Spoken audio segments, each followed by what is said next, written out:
The airplane crashed in the middle of nowhere. There were no roads, no houses, and no people. There was only bush and rocks as far as the eyes could see. Only 2 children survived the crash. The airplane was on fire. The girl pulled her small brother away from it. "Run, Pete!" she shouted, "quick!" They ran through the bush as fast as they could. Then they started to climb up through some rocks. Near the top they stopped and looked down. From the rocks they watched the fire. "Where are we?" asked Peter. The girl didn't answer. She didn't know. They were lost in the Australian desert. But she couldn't tell Peter that. 2,500 kilometers away in the big city of Adelaide. Uncle Keith was at the airport. He looked at his watch. Keith's brother worked in America. He lived in Charleston, South Carolina, with his wife and 2 children. This was the children's first visit to Australia. But their airplane was late, it was very late. Uncle Keith waited and waited. He talked to other families. They asked about the plane, but nobody at the airport could tell them anything. Then people began to talk about an accident. About a plane crash. There were no survivors. Now it was dark and the children were alone. They were cold, so they climbed down between some rocks. They could see nothing, they could hear nothing. They were lost and they were afraid. "It's all right, Peter," said Mary. His sister's arms were round him. That felt better. When a boy is only 8, a big sister of 13 can be wonderful. They talked quietly, perhaps because there was no other noise, or perhaps because they were afraid. "Mary," Peter said, "I'm hungry. Have you got any chocolate?" Mary found the chocolate. She broke it in 2 and gave half to him. They sat very quietly in the black night. Then Peter started to move again. "My leg hurts," he said. Mary looked at it. "It's all right," she said. "It'll be better in the morning." Peter was quiet again. He fell asleep with Mary's arms round him. But Mary couldn't sleep. She watched her young brother. She was sister and mother to him now. She thought about the airplane journey and the accident. And she thought about her mother and her father. But her head felt heavy. Then she was asleep too. In the dark, the animals in the bush began to move. A wombat walked around the children. He pushed them with his nose, but he wasn't dangerous. He was interested in these strange new desert animals. But he didn't want to eat them. He only ate plants. Birds and insects started to fly around in the sky. A big marsupial tiger cat came near and looked at the children. She looked for a minute or 2.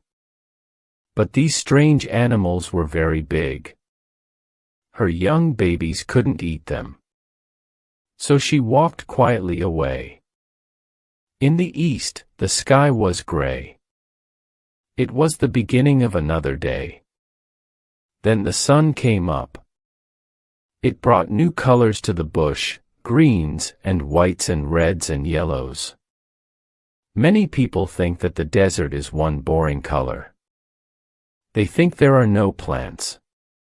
But here in the Australian desert, there were beautiful plants in many different colors. The children slept through the wonderful early morning. A large gray bird, a kookaburra, sat in a tree above the children. He wanted food, a small animal or some insects. But on the rocks below him, he could see only two very large animals. They were different from the other desert animals. He wanted to tell every animal and bird in the desert about them. He opened his mouth and made a loud noise. It wasn't a song because the kookaburra doesn't sing. The girl opened her eyes and looked up. She was afraid, but then she saw the bird. So it was only a bird. She laughed and looked at Peter. Good. He was asleep. He couldn't hear the bird. Peter looked small and thin and very, very young. She loved him very much. When he wakes up, he'll be hungry. What can I give him? She thought. There was more chocolate, but there wasn't very much, and that was all. She got up and looked round. Down below her, she could see a small river, so water wasn't a problem. But how could they find food? What could they eat? People died without food. She looked at the kookaburra. He made another loud noise. Not me, he said. Then he flew away, up into the sky. There were other birds, big white cockatoos in the trees, and smaller birds near the river, on the rocks and in the water. They played happily. Mary felt hot and her dress was dirty. She wanted to go down there and swim with them. She looked round her. Peter was asleep. There were no other people there in the bush with them. Nobody could see her. She undressed and went down to the river.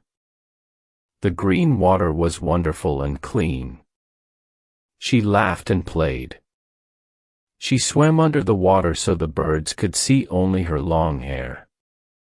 She was happy again. It was now warm and sunny and light. Her brother heard the sound of water and opened his eyes. Where am I? For a minute, he was lost. He wasn't in his bedroom. He wasn't in an airplane. Then he saw Mary in the river. Hi, Mary. He shouted. I'm coming too. He climbed down to the river quickly. He threw off his clothes and jumped off a rock into the middle of the river. Peter, what are you doing? You can't swim. She swam to him and pulled him to the rocks. There, she helped him out of the water. I can swim. She said, okay, she said, but not in the middle. Stay near the rocks. He jumped into the river again, but this time he stayed near the rocks. Mary watched him for a minute. Then she remembered. She had no clothes on. She got out of the river onto the rocks and put her dress on quickly. Peter looked up at her. Your dress is wet, he said. Why didn't you get dry first? Come out now, Peter, and put your clothes on. Mary pulled him out of the water and dried him with his shirt. Then she helped him dress. He was happy after his swim. I'm hungry, he said. What can we eat? Here's some chocolate. Mary gave the chocolate to him. Peter looked at it. It's very small, is that all? Yes, that's all, said Mary sadly. Peter ate the chocolate quickly and then he ran away from her. He started to play in the rocks. He doesn't understand the problems. That's good, thought Mary. But there were a lot of questions in her head. What can we do next? Where can we go? How can we find Uncle Keith? She had no answers. Mary, Mary!" Peter shouted. "Come quickly." She climbed over the rocks to him. His hands were inside his jeans. "Something's hurting me," he cried. Mary pulled down Peter's jeans and looked at his legs. There were a lot of insects all over them, and there were more insects on the ground. His legs were very red. "It's all right," she said. "They're only ants. My legs really hurt," he cried. She pushed him away from the insects. "Okay, Peter, now sit down." She pulled off his trousers and hit the ants on his legs. "Ow!" he cried loudly. But the insects went away quickly. "There aren't any ants now, Pete, it's all right." Peter looked at his legs. They were very red and they hurt. He started to cry. Mary put her arms around him and he felt better. He stopped crying for a minute, but then he started again. "What is it, Pete?" "I don't like this place, Mary. I want to go home." "We can't go home, Pete. Home is in America. How can we get across the sea?" "Then let's go to Uncle Keith's in Adelaide." Mary looked at him. "So you remember," she said. "All right, I'll take you to Uncle Keith." He stopped crying. "When, now, yes," she said, "now, we'll walk to Adelaide now." Mary was only 13, but she was clever. Adelaide was in the south of Australia. It was early morning and the sun was on her left. The sun was in the east in the morning. So south was in front of them. The small river in front of them also went south. "Let's go, Peter," she said to her brother. They started to walk down the river. For the first half an hour, it was easy and Peter walked fast. Then it got harder. There were big plants in front of them. They climbed over them or they walked around them. After 2 hours, Pete was tired. Walking was difficult. He didn't say anything, but Mary knew. "Let's sit down here," she said. He sat near her and put his head in his hands. They said nothing. They watched the river. "I'm hungry, Mary. What are we going to eat?" "Oh, Peter, it's not lunchtime." "When will it be lunchtime?" "I'll tell you." But there were more questions. "What are we going to eat for lunch?" "We'll find something." But what could they find? There were a lot of plants.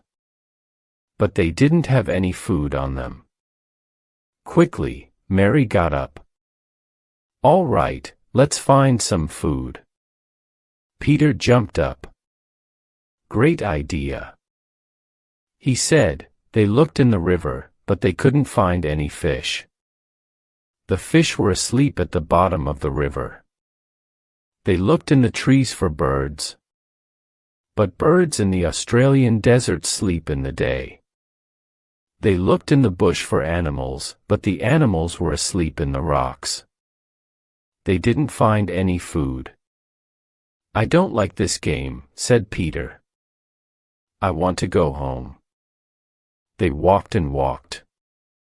They were hungry and tired. Then the bush was more open and they could see better. There was high ground in front of them. "Mary, yes, Pete. Look up there. Let's climb to the top. Perhaps we'll see the sea." "That's a good idea." They started to climb. They climbed for 4.5 hours and then they arrived at the top. The desert to the south in front of them was beautiful. The light of the evening sun was wonderful, and there far away they could see water. It shone in the evening sun. The boy danced happily. Look, Mary. Look, the sea, the sea. It isn't far. Look.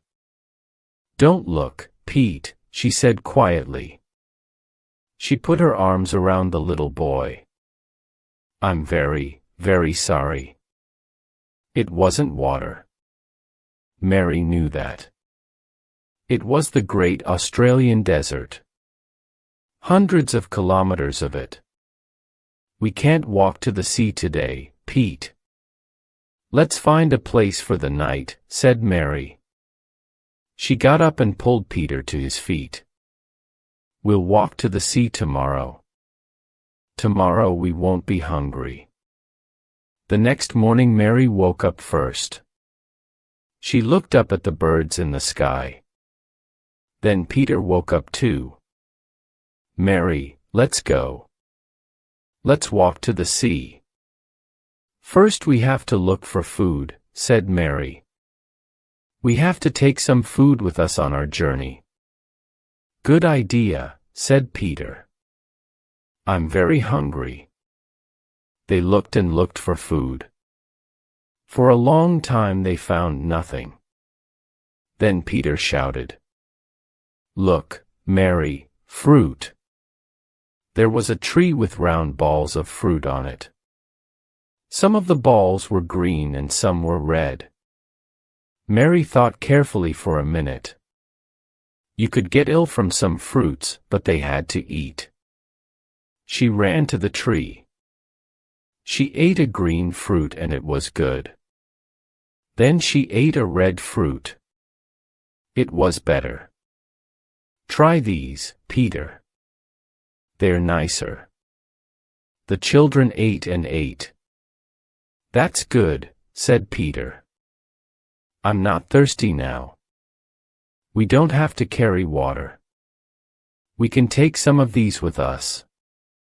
Mary pulled her skirt up in front of her. She took some fruit and put it there. Peter began to find more fruit too. He went from tree to tree. Mary, somebody's here, he called back to her. Don't be stupid, Peter. I'm not stupid. Somebody's watching us. Mary turned round. Her mouth fell open and she put her hand up to her face. There was a boy very near them, only a meter away. He was black and he was naked. Mary started to run away, but then she looked again. The boy was young and friendly. He smiled, so perhaps he wasn't dangerous. At home in South Carolina there were black Africans. But this boy was browner and his hair was different. He had big blue-black eyes and he had a baby wallaby in one hand. Peter and Mary looked at the boy for a long time. And he looked at them.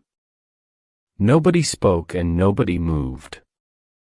They waited and waited. They were from different worlds. Peter and Mary came from a big city. Their people looked after them. The bush boy lived in the desert. It was his home and he understood it. The bush boy put the wallaby on the ground. It was dead. He smiled. Wuramgala, where do you come from? Mary looked at Peter and Peter looked at Mary. They didn't understand. The bush boy tried again. Wuramwa, where are you going? We don't understand you, boy, said Peter. But we're lost. Show us the way to Adelaide. Uncle Keith lives there. Which way do we go? The black boy smiled again and Peter smiled back.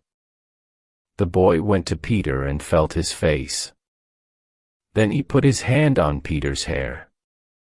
Then he felt his clothes, the shirt and the jeans. Those are trousers, boy.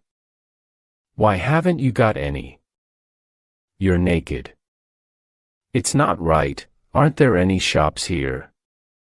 But the bush boy was too busy. He didn't listen. He looked at Peter's shoes. Then he turned to Mary. Mary wasn't very happy. At home in Charleston, South Carolina, no black person came near white people. But a lot of people in Charleston had strange ideas, and this boy didn't look dangerous. So it was okay. She didn't move. The bush boy felt her face and her arms too. And he felt her clothes. Then he looked at her carefully for a long time. Mary waited. He'll finish and then he'll go away, she thought. Peter waited too. First, he waited quietly and watched the bush boy. Then he began to kick the ground with his feet. Suddenly his face changed color. It went very red. He put his hand to his nose. He shut his mouth and he made a strange noise. Mary turned round. "Peter, what are you doing?" asked Mary. Peter put his face in his hands. But nothing could stop him now. Suddenly there was a loud noise. Peter sneezed and then he sneezed again very, very loudly. "Stop it, Peter," said Mary. She was angry because she wasn't in charge now. Behind her there was a different noise. The bush boy laughed. He laughed because Peter's sneeze was a very big sneeze from a very small boy. Then Peter laughed too. The two boys fell to the ground. They kicked their legs and moved their arms. They couldn't stop. They laughed and laughed. Mary watched them. She wanted to laugh too, but she was too old for that. So she went to Peter. "Stop that now, Peter." Peter sat up and looked at her. The bush boy looked at her too. Slowly he got up and walked back to his wallaby. He took it and walked quietly away. He went down the hill. Then he went behind some trees and they couldn't see him. "Mary," Peter cried. "What did you do?" "Look, he's going." Mary was quiet. She was afraid of the bush boy because he was naked. And she didn't want help from him. It was wrong. At home in South Carolina, you didn't ask a black boy for help. But he was the only person there and perhaps he could help them. Peter was younger and life was easier for him. He liked the bush boy and they had to have help. He jumped up and down. "Mary, let's go after him. Let's find him." He ran quickly through the bush. "Peter, wait," Mary called after him. But Peter didn't stop. "Hey, boy," he shouted. "We're coming too. Wait for us, wait for us." The bush boy turned and waited. "Hey, don't leave us," said Peter. "We want food and drink in Adelaide." "Where's Adelaide?" The black boy didn't understand but he laughed. Peter tried again. "Look, boy, we're lost. We want water. Do you understand water? Water, water, water." He made a cup with his hands and took them up to his mouth. The bush boy understood now. He didn't laugh this time. In the bush people were often thirsty. He made a cup with his hands too. "Arkelula," he said. "That's it, boy, you understand. Arkelula, we want arkelula and food too." He put his hand to his face and moved his mouth. "Yamara," said the bush boy. "Yes, that's right. We want Yamara and Arkelila. But where can we find them?" The black boy turned and walked into the bush. Then he stopped and looked back. "Kurura," he said. "Let's go," the boy called out to Mary. "Kurura," that means, "follow me." And he ran after the bush boy. The bush boy walked for about an hour, and the children followed. Then they came to some very tall trees. After the strong sun in the open bush, it was quite dark. Mary and Peter couldn't see very well, and they fell again and again. But it was quiet and nothing moved. And it wasn't as hot as the desert.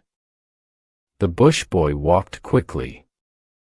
Hour after hour, the bush boy walked, and Mary and Peter followed. The bush boy never got tired, but Peter did. "Wait for me, Mary. You're walking too fast." Mary stopped. "All right, Pete," she said to her little brother. "It'll be all right. We'll wait for you. My legs hurt." "Here, Pete, take my hand." She was happy because now she was his big sister again. Peter pulled on her hand. "I'm thirsty. I'm hungry." "Me too, Pete." Her mouth was hot and dry, but we can't stop now. Suddenly the trees ended. And there was the desert again.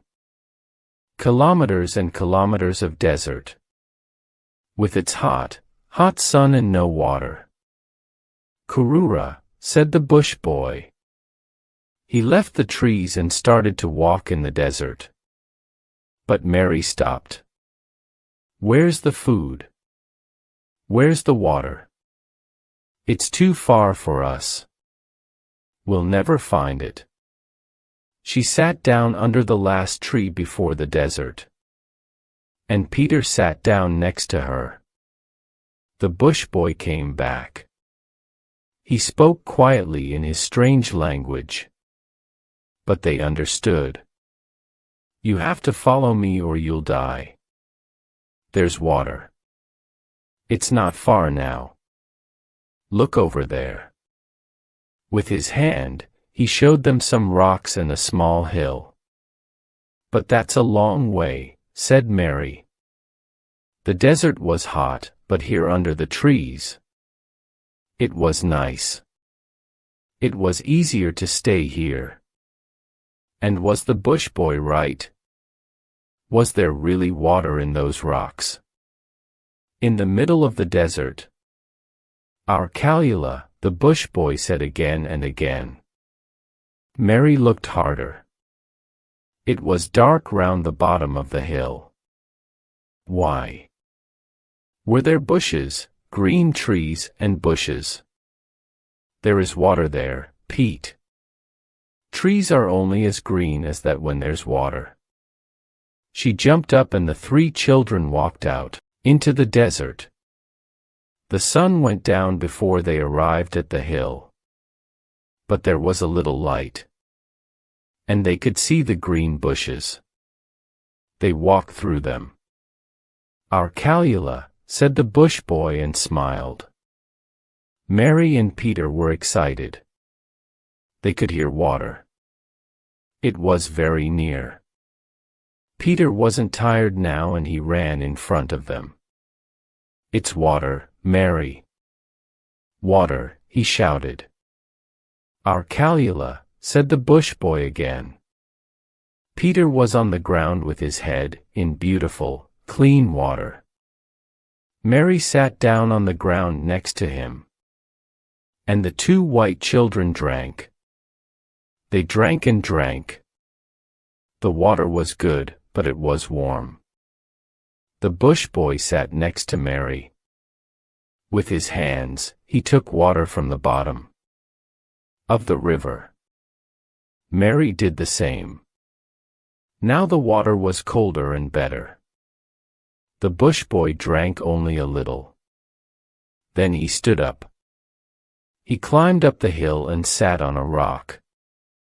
He was interested in the children. He watched them carefully. They were strange. They didn't know the desert. They didn't know anything. Where were they from? Why were they here? They couldn't live alone in the desert. I have to help them, he thought. The small boy stopped drinking and climbed up to the bush boy. The rocks were big and it was difficult for him. The bush boy put out his hand and helped him up. Peter sat down and looked at the wallaby. He felt it with his hands. Eat, he asked. Yumara. The bush boy smiled and got up. He climbed down from the rocks. He looked at different rocks and stopped. In front of a big flat piece. Then he found some wood. Peter watched, but he didn't understand. Lorana, said the bush boy. He began to build a fire. I know. Peter was excited. Fire, you're going to make a fire. Lorana, said the bush boy again. Okay, Lorana, you're going to make a Lorana. I'll help. The bush boy found more wood and Peter helped him, but Peter stopped suddenly. How can we light a fire? He asked. When we haven't got any. Peter didn't finish his question, but watched the bush boy with his mouth open. Australian trees have very dry wood and Aboriginals can make fire in the old way. The bush boy sat by the flat rock. He put some very small pieces of wood on the rock. Then he took a long piece of wood between his hands. He put the end of this into the small pieces and moved it round and round very fast. And very quickly, there was a good fire. That's clever, said Peter. He put some more wood on the fire. Mary sat alone and watched the boys. Peter followed the bush boy everywhere. He didn't want her now. Boys didn't want to be with girls. Why can't I be a boy too, she thought. She watched the smoke from the fire, sadly. The boy took the wallaby and cooked it slowly on the fire. An hour later, they sat down near the fire and ate it. A dingo sat on a rock only 10 meters away and watched them. There was a lot of meat and they ate it all. There wasn't any meat for the dingo. Now they were tired. The bush boy put some water on the fire. Then the 3 children slept. Mary woke up first before the sun was up. She watched the sky. What was up there? Another life. Life after death. Heaven. She didn't know. She looked at the naked bush boy and then looked away quickly. Why am I not a boy too, she thought.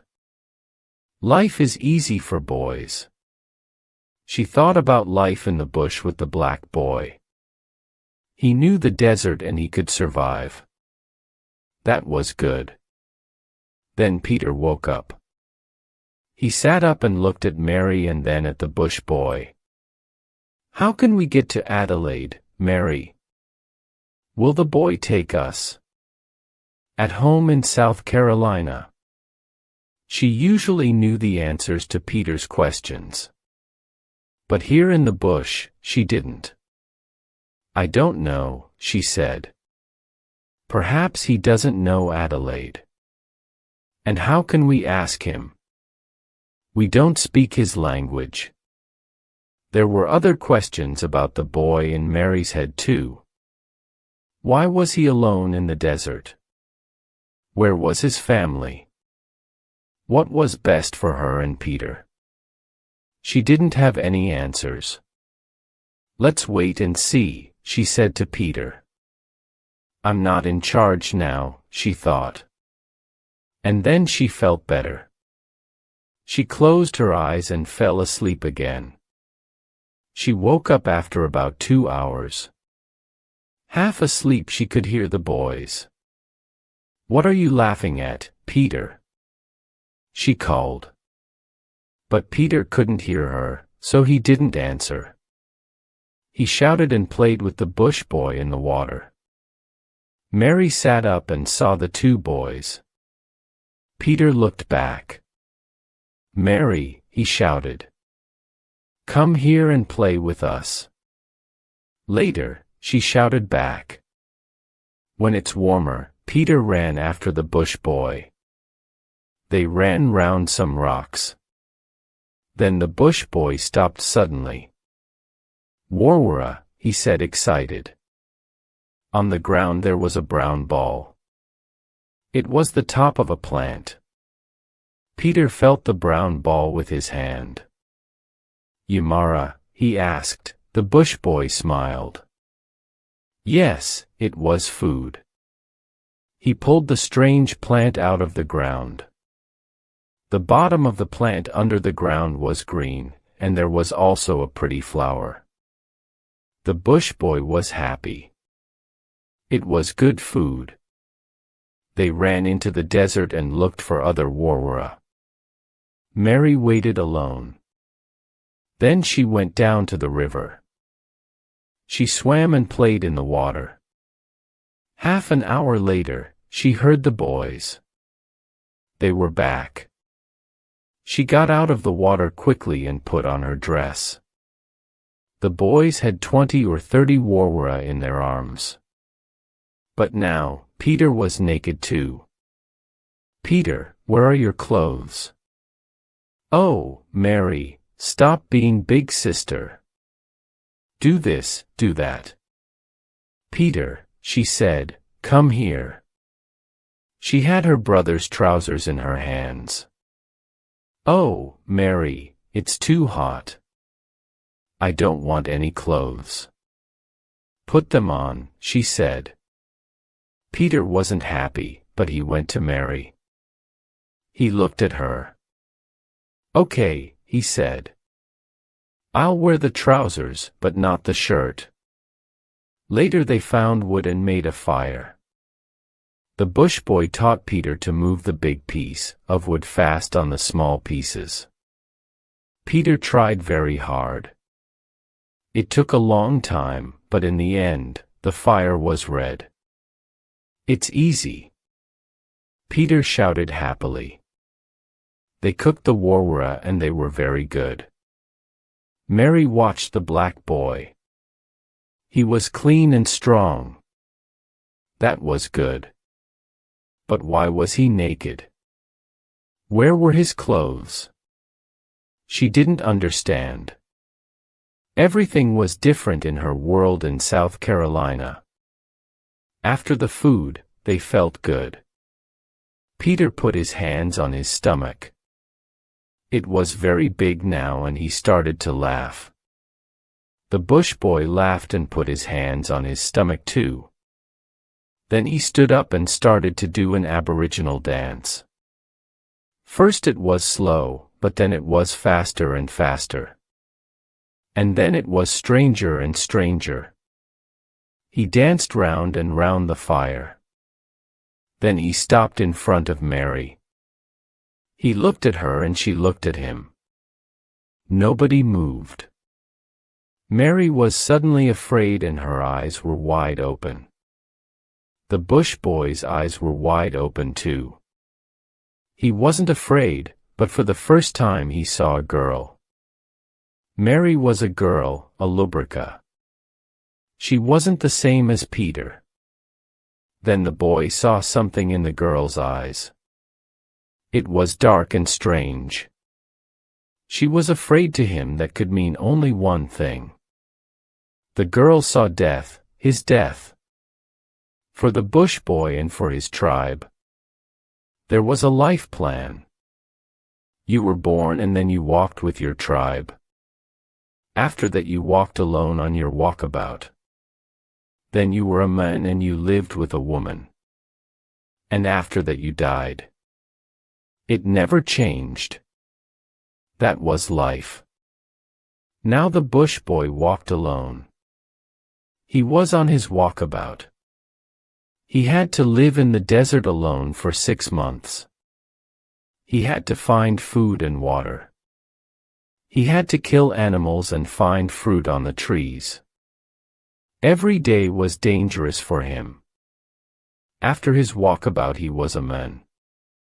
But the girl could see his death, so there was no future for him. Everything was different for him now. He stood in the middle of the desert. I'm going to die, he thought. He was very cold, but he wasn't afraid. Peter looked at the older children. Hey boy, dance again, I like that. The other two didn't move. They didn't speak. It was very strange. Peter didn't understand. Hey Mary, what's happening? He took Mary's hand and then he began to cry. The bush boy looked at him. So Peter could see his death too. He turned and slowly walked into the desert. The children watched him. Mary's face was white. Peter was afraid. Mary, he's leaving. What'll we do? He cried. He ran into the desert after the bush boy. Hey boy, stop, come back, come back. The bush boy didn't hear or didn't listen. But Peter ran after him. Don't go, he shouted again. The bush boy stopped and put his hands on Peter's head. He pushed him away and started to walk again. But Peter followed him. Don't go, he said again and again. The bush boy stopped. He turned round and looked at Peter. When Peter sees my death in my eyes, he'll run away, he thought. Then I can go. But Peter took the bush boy's hand. He looked at him and smiled. That's strange, thought the bush boy. Perhaps I'm not going to die. Perhaps I'm wrong. He turned round and looked at Mary. Perhaps she's wrong. Perhaps death isn't coming for me now. Perhaps it's on its way to other tribes. He walked back to Mary, but she moved away. She was afraid. He saw it in her eyes. So I am going to die, he thought. Perhaps not today, not tomorrow, and not the next day. But before the rains come. The bush boy thought about the two children. They didn't know the desert, and they couldn't find food without him. They'll die too, he thought. Then he had an idea. He had to take the children to the rivers. Under the mountains. That was the end of his walkabout, and a good place for them. There was water and food. There were white people not far from there too. How much time did they have?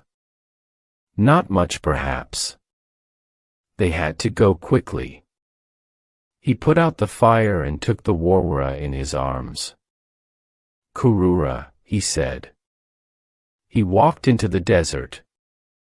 Peter followed, but Mary didn't move. Then she got up. Where's he going? I hope he knows, she thought. And she started to follow too. They walked in the desert for a long time. Up and down, over big rocks and across dry rivers. They went through tall trees and thick plants. It was hot and dirty, but the colors were beautiful. Yellows, greens, and reds. The bush boy never stopped or looked back. He knew the way. Then the desert was suddenly more friendly. The trees were taller and there were a lot of birds. And a river. It was midday and the sun was very hot. The boys drank water from the river with their hands. They put their heads in the water. Mary drank too, but she didn't go near the bush boy. When he looked at her, she looked away. "What's wrong, Mary?" asked Peter. "Why are you afraid?" Mary didn't move and she didn't say anything. Peter didn't understand, but Mary was strange sometimes. Girls were often strange. He went to the bush boy and sat next to him. They ate the warwara. Peter gave some to Mary and she ate them too. It was very hot. So they stayed under the trees near the water. For 3 hours. Then the bush boy got up and started to walk again. He usually walked 45 kilometers in a day. But Peter got tired quickly. So they only walked 25. On the way, the bush boy killed a big buster and they ate it for dinner. Then they felt sleepy. That night it was cold, but the rock stayed warm. From the sun. So each child found a big flat rock, but Mary couldn't sleep. "Peter, yes. Come and sleep next to me, please." "Why?" "I'm cold." "Okay." He fell asleep next to her, but Mary watched the bush boy. "I won't close my eyes. I'll watch him all night," she thought. But she was very tired, and of course she fell asleep. The bush boy didn't sleep. Hour after hour, he stood there on the rocks. He looked out at the desert. He didn't move and he didn't make any noise. The children walked the next day. And the next day and the day after that. They stopped for the wee hours at midday, when the sun was very hot. They found food, plants, fish, and small animals. They made fires and cooked their food. They swam in rivers and they slept on rocks or under trees. Peter talked to the bush boy. He learnt more of the bush boy's language. He showed him a rock. "What do you call this?" he asked. "Garsha," answered the bush boy. "Garsha, Garsha," repeated Peter. On the 4th day, it was very dry. And they didn't find any water. Peter walked slowly. He didn't feel very well. Then he sneezed. The bush boy began to laugh again. He remembered Peter's first sneeze. Peter sneezed again.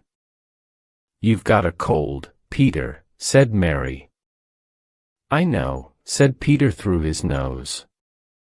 He sneezed again. He sneezed all day and his nose was red.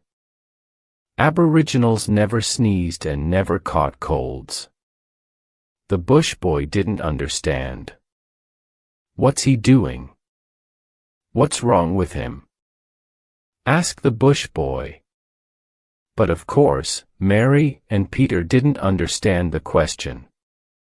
That evening, Peter didn't help with the fire.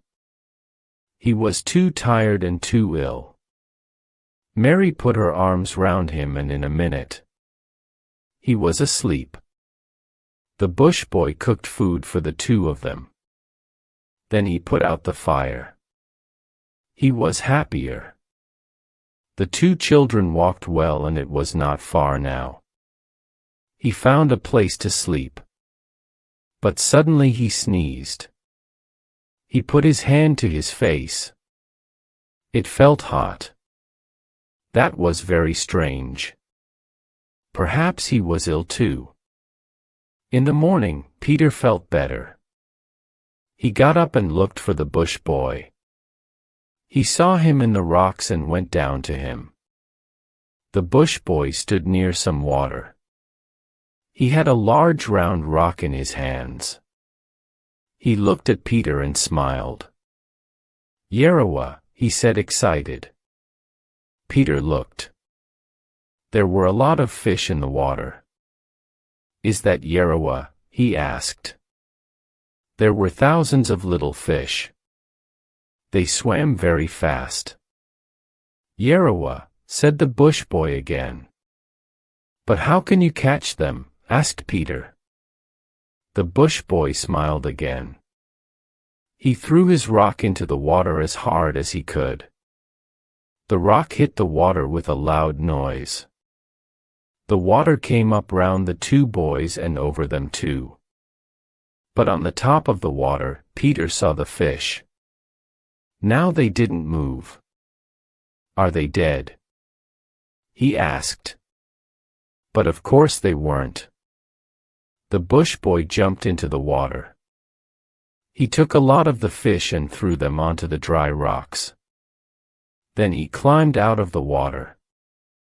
He hit the fish on the head with a rock. He gave some fish to Peter and he carried the other fish. They took them to Mary and cooked them for breakfast. They couldn't eat them all. So they carried some for their dinner later. That evening they sat round the fire and ate raw. Then the bush boy suddenly got up and started to dance. He danced round the fire. He danced very fast. Then suddenly in the middle of his dance, he sneezed. He sneezed again and again. He felt weak and ill, so he sat down. He put his hand to his face and it was hot and wet. But he also felt very cold and now he was afraid. "This is the end," he thought. "I'm going to die now." Peter and Mary watched the bush boy. "What's he doing?" asked Peter. "I don't know," said Mary. "It's very strange. Perhaps he caught your cold." Later, when it was dark, Peter and Mary slept.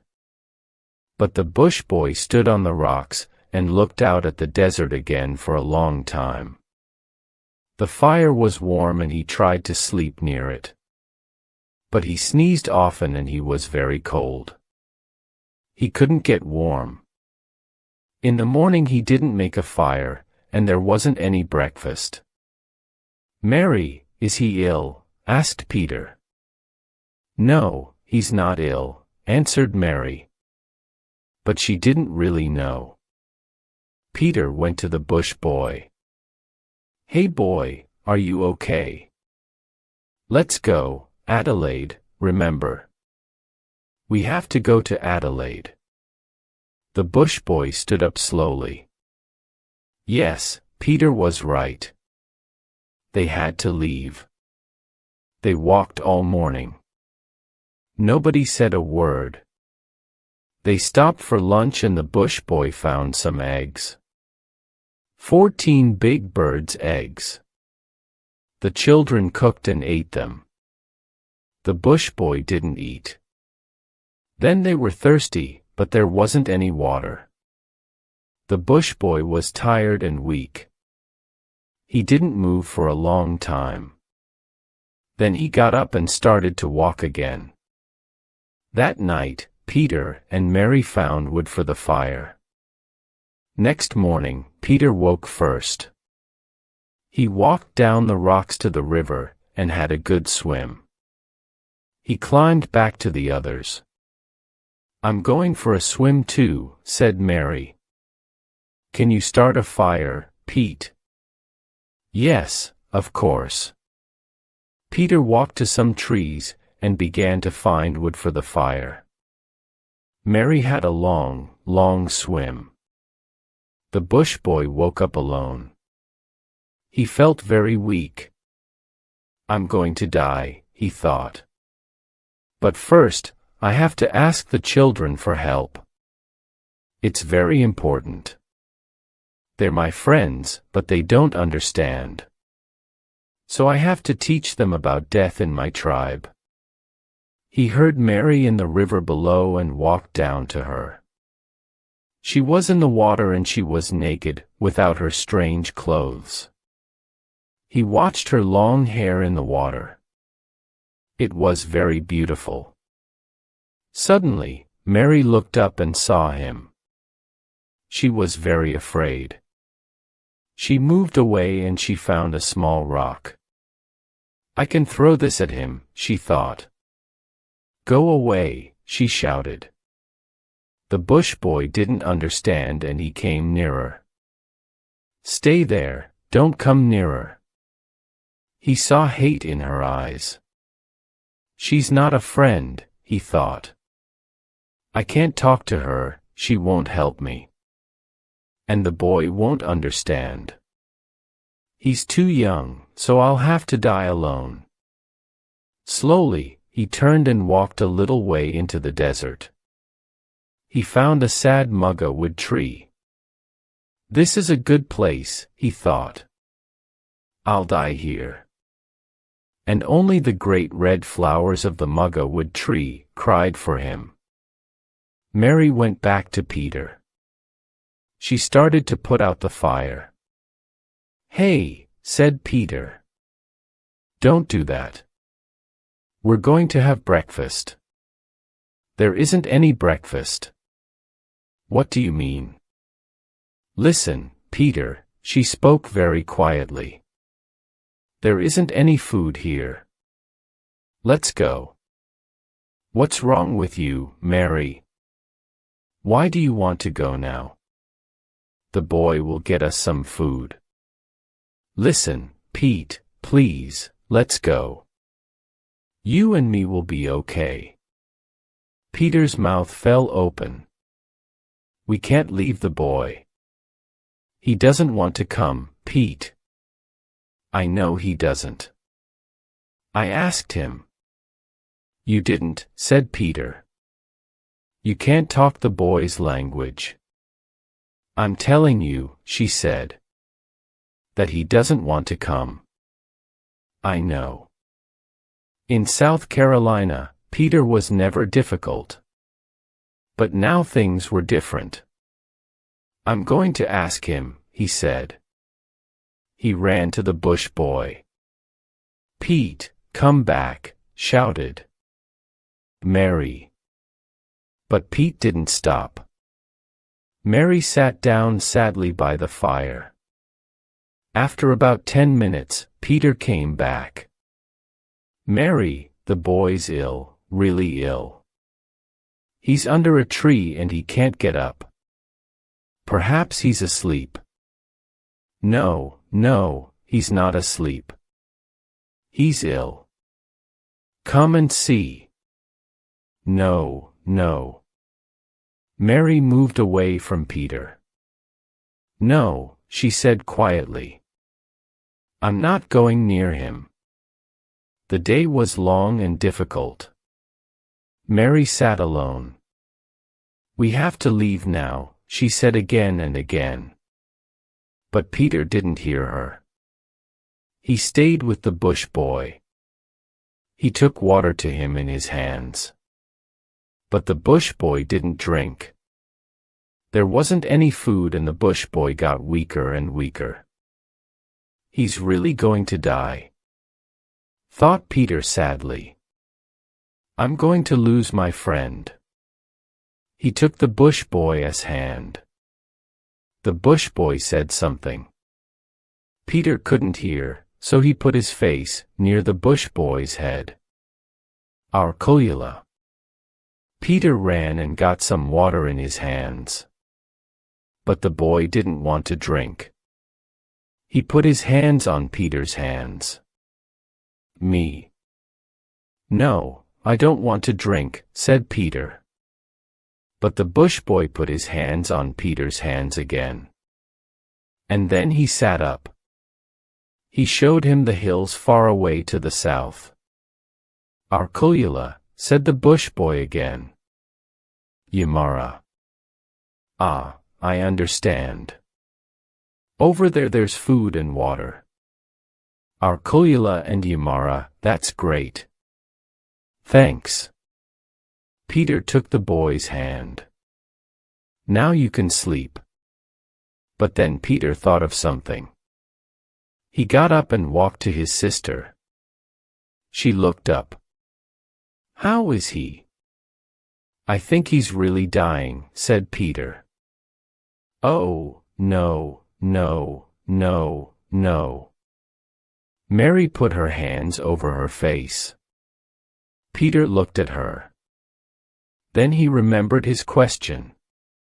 Do you think he'll go to heaven, Mary? I mean, he doesn't go to church. So perhaps he can't go to heaven. Is he really ill, Pete? Yes, come quickly, come and see. Mary said nothing. She looked at Peter. Then she looked down at the rocks. And she looked at the hills far away. Then she said slowly, Okay, I'll come. They walked to the bush boy's tree. She looked into his face. You're right, Pete. He's dying. What'll we do? She sat down and took the bush boy's head in her hands. She put her hands on his face. The bush boy opened his eyes and looked at her. Then he smiled. Mary suddenly understood a lot of things for the first time. I was very stupid, thought Mary. It was too late, but she knew now. There weren't two different worlds. His world and her world. There was one world for everybody. The bush boy died early in the morning. The desert was asleep. Nothing moved, not the animals, not the plants. Not Mary. She was asleep too next to the bush boy, and her long hair fell over his face. Mary and Peter made a bed on the ground for the dead boy. They put wood and rocks over him. Pete put some of the red flowers from the muggawood tree on the top. When a person died in South Carolina, everybody went to church. There was no church here. But they stayed quietly with the dead boy for a short time. They sat near him, but they said nothing. Then Peter stood up. He was in charge now. Let's go, he said. Kurura, where to? Over the mountains. Is that the right way, Pete? Mary asked. Yes, the boy told me. Over the mountains, there's food and water. All right, she said. Let's go. They started to walk. They walked carefully and they found food and water. The bush boys' lessons helped them. They knew the desert now. That night they stopped and built a fire. They sat and talked sadly about the bush boy. Do you think he's in heaven, Mary? Yes, yes, he's up there. I think he's watching us. We all live in the same world, Pete. When we die, there's only one place for all of us. Pete smiled. He looked up at the sky for a long time. Next morning, the children left early. They were in the hills now. They climbed and climbed. When they were at the top of one hill, there was always another hill behind it. The journey was difficult and they didn't find much food. When they found water, it was often very dirty. But the desert was their home now. They too could survive there. South Carolina was far, far away. Is this the right way? Asked Mary again. Yes, yes, said Peter. The boy told me, over the hills. But there were always more hills. That night they slept in the rocks. But they had no food.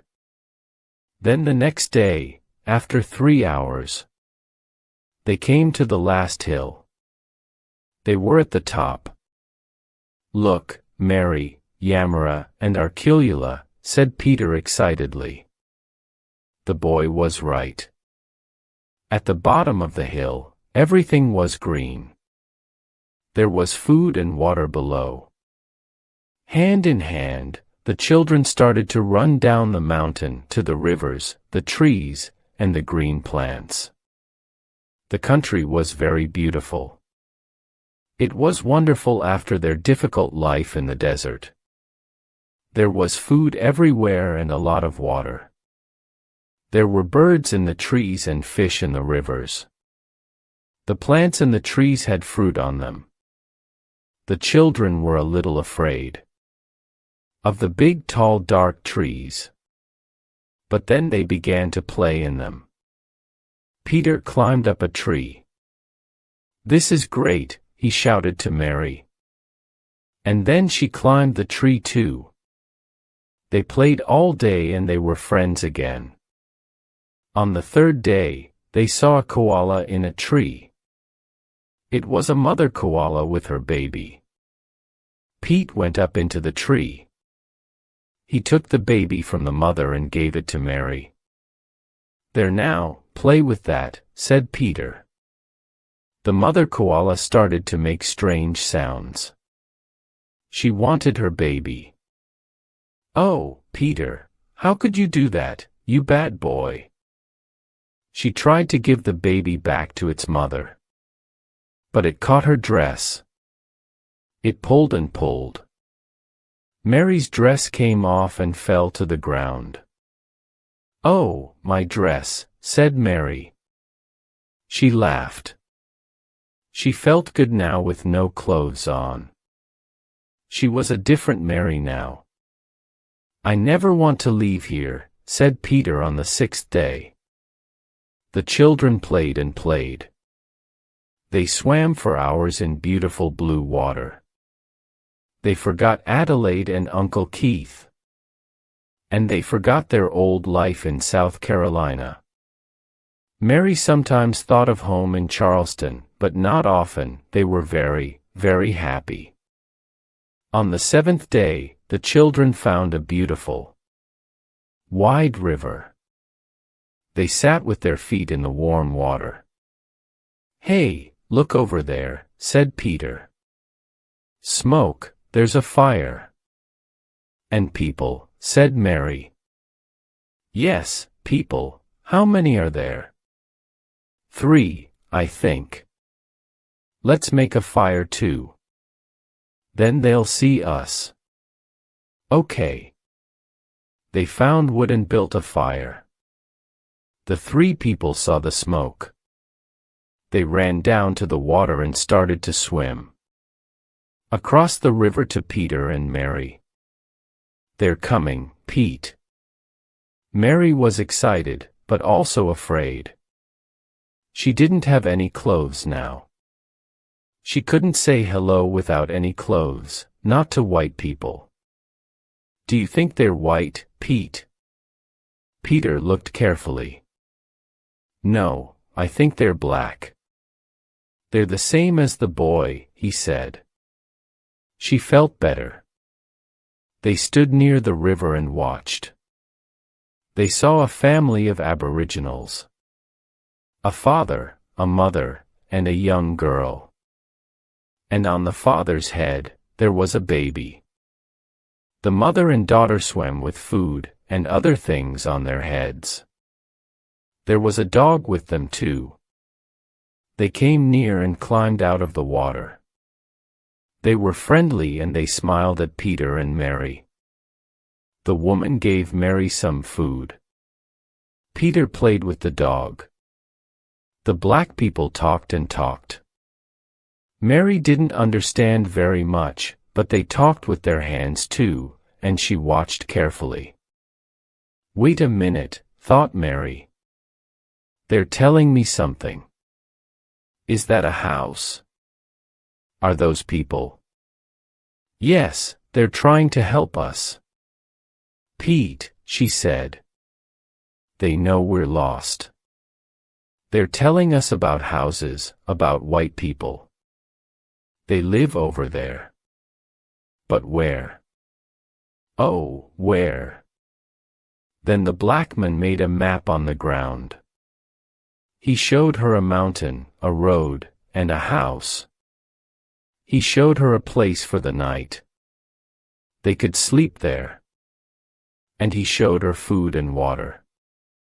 It was 2 days' journey. Mary looked at the map and laughed. What's funny? Asked Peter. She showed him the map. Look at this map. Why do we use language? She said. A little later the family started to walk to the river. I think they want to go now, Pete, she said. Peter went to the black man and put out his hand. Goodbye, he said. The black man smiled and put out his hand too. Mary also said goodbye, and the family started to swim back, across the river. Mary and Peter sat near the river and watched them. Then Peter stood up. He was ready for the journey home. Are you coming, Mary? He asked. Mary looked round her.